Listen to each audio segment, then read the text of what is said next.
Charles Dickens was the most famous writer in the English language during the 19th century and one of the best-selling authors of all time. He can seem remote, the frock coat, the velvet collar, the fishtail beard, the bow tie, but he has a lot to say to us today, and that's because he had a remarkable ambition. He believed that writing could play a big role in fixing the problems of the world. Dickens didn't just write. From the very beginning there were signs of a great showman. As a child he loved putting on plays in the family kitchen and singing songs standing on a table in the local pub. Before radio or television, going to hear Dickens giving a reading was to experience an exceptional showman.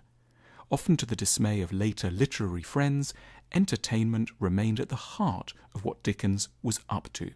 He was always hoping to get us interested in some pretty serious things: the evils of an industrializing society, the working conditions in factories, child labour, vicious social snobbery, the maddening inefficiencies of government bureaucracy. In theory, we recognise that these, and their modern versions, are pretty worthy themes, but if we're honest with ourselves, we admit that they don't sound very inviting as things to read about in a novel in bed or at the airport. Dickens's genius was to discover that the big ambitions to educate his society about its failings didn't have to be opposed to what his critics called fun: racy plots, a chatty style, clownish characters, weepy moments, and happy endings. He rejected the idea that we have to make a fatal choice between being worthy but dull or popular but shallow. Dickens set out to educate via entertaining, because he so well understood how easy it is for us individually and collectively to resist certain tricky but important lessons. Dickens is significant because he was working out, for his own time, how to do something that's crucial for ours: how to be seductive about serious things. Charles Dickens was born in Portsmouth in February 1812. His father was a clerk in the Navy Office. They had to constantly move about to follow his different appointments. It was a genteel life at first, but there were always money troubles looming. When he was only 10, Dickens had to leave school because his parents could no longer afford the modest fees. He was sent to work in London at a blacking factory where they made polish for giving a dark sheen, much admired at the time, to metal surfaces. It was a grim experience. Young Dickens hated the fumes and numbing speed with which he had to carry out repetitive tasks. The people he worked around were bullying and sinister. Then his father was arrested for debt. At that time, debtors could be confined to prison, along with their dependents, by their creditors until they were able to start paying off what they owed. So the whole family moved into the squalid Marshalsea prison, except young Dickens, who lodged nearby and continued with his horrible job. Part of the continuing popular affection for Dickens comes from his very strong sense of the precariousness of life and his deep compassion for those who are its victims.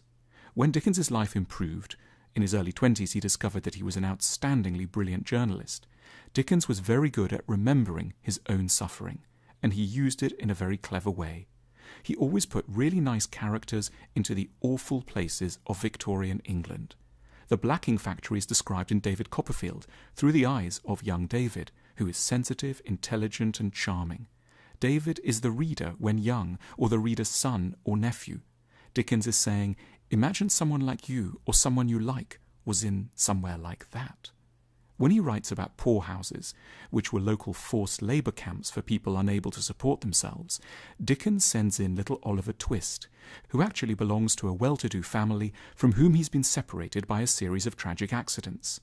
Oliver is not typical at all of the people who ended up in poorhouses, but he's there so that his readers, who at that time would generally be quite prosperous, could think, what if this were me? On one occasion, when Dickens shows us the miseries of a debtor prison, it's in the company of a lovable buffoon, a muddled but very sweet and well-meaning man called Mr. Micawber. The background protective assumption that only rather shady types could end up here is punctured. Dickens was working with a key assumption.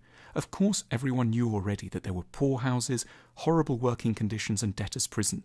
These were obvious facts of early 19th century life in England. The point was that comfortable people, the kind of people who had the power to change things, generally didn't feel much sense of urgency. They didn't feel personally connected to the problems. So Dickens used his own experience to get people to feel interested in and sympathetic to the plight of others that they'd normally have been emotionally very distant from. He didn't say, Look how awful it is for them. He said, here's what it would be like for you. In an ideal world, we'd perhaps care equally about everyone, but in reality our concern is much more readily directed towards the misfortunes of people we know and find likeable. So if, like Dickens, your project is to draw attention to a failure in the system, it's a very good strategy to follow the method he was using. Get us to like the people who are having a hard time, and then, and only then, can we start to feel engaged.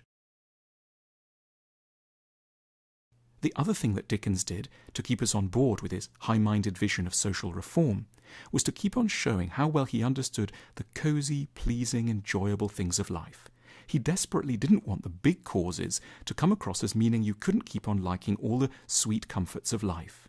So Dickens was particularly good at evoking the pleasures of home. In one of his novels, he takes us to the house of a lovable old eccentric who's refashioned his small suburban house as a miniature castle, complete with a tiny drawbridge that can be pulled up by lengths of twine to keep the wild world at bay. Dickens loved picnics, games of cricket in the park, going shopping for a new tie, donuts, sitting by the fire, having friends round for dinner, warm blankets, and going on holiday. Being a caring and good person, he is saying, doesn't mean disdaining the ordinary small pleasures. This is a key element in Dickens's general strategy. He knows it's going to be hard to get people to think about difficult things if you don't start from a deep recognition of what we are already like. Otherwise, you can come across as cold and a bit obsessive. Dickens took the practical business side of writing very seriously. He was immensely productive. He churned out books, and he was deeply concerned about copyright laws, sales figures, and profit margins. But Dickens didn't simply want to sell a lot of novels. He wanted to change things in the world, but he knew perfectly well that a book wouldn't have an effect unless it was in wide circulation, unless the business side was going well. His writing draws attention to many things that were going wrong: the poor law, the dreadful state of schools, rampant nepotism, and harsh working conditions. But he wasn't trying to advocate specific schemes of reform. If you'd asked Dickens what exactly the government should do to improve the conditions in factories, or what a better legal system would look like, he wouldn't have had a carefully worked out alternative policy to hand. What he was doing was shaping the climate of feeling and opinion, which makes it much easier for people trying to get an act through Parliament, raise funds, or make local improvements. Others can much more readily see the point of political action once the issues have moved up the mental agenda and feel close to us emotionally. Dickens was very interested in trying to help the world and hugely sensitive to the sufferings of others. But closer to home, things didn't work out so well. He wasn't a good husband or father. He got married in 1837 when he was in his mid-20s to Catherine Hogarth, and they had 10 children together, 8 of whom survived into adulthood. But Dickens increasingly found her dull and passive, and when he was in his mid-40s, he fell in love with a 19-year-old actress, Ellen Ternan. He couldn't get divorced. It was completely taboo for a major public figure to take such a step. So they separated, his wife left after 20 years together, and they never saw each other again. Dickens was unimpressed by all of his children, whom he regarded as idle and ever ready to sponge off him. They were prone to drinking too much and to gambling. Dickens is a painful reminder of the terrible conflicts that can arise between different kinds of devotion. Dickens was immensely painstaking with his work. He'd stay up as late as needed. He'd think of it first thing in the morning. He'd exhaust himself. Yet around his children and his wife, he was plodding, conventional, and often coldly detached. We could blame him and say he should have been a better partner and father, or we could feel a touch of pity for the horrible limitations of our nature, which can make it hard for us to be very good at 2 very different kinds of things at the same time. And hopefully a little of this pity can extend to ourselves, since we are the ones who now actually need it. On the 8th of June 1870, when he was 58, Dickens died at home after his usual intense day's work. He was at the early stages of his 15th novel. The Guardian published an obituary the next day. Wherever the English language is spoken, the intelligence we publish this morning of the decease of Mr. Charles Dickens will be received with feelings of deep regret. Early last night it became known that the distinguished novelist had been seized with paralysis at his residence, Gad's Hill, Kent. Dickens's power doesn't lie just in the particular things he wrote.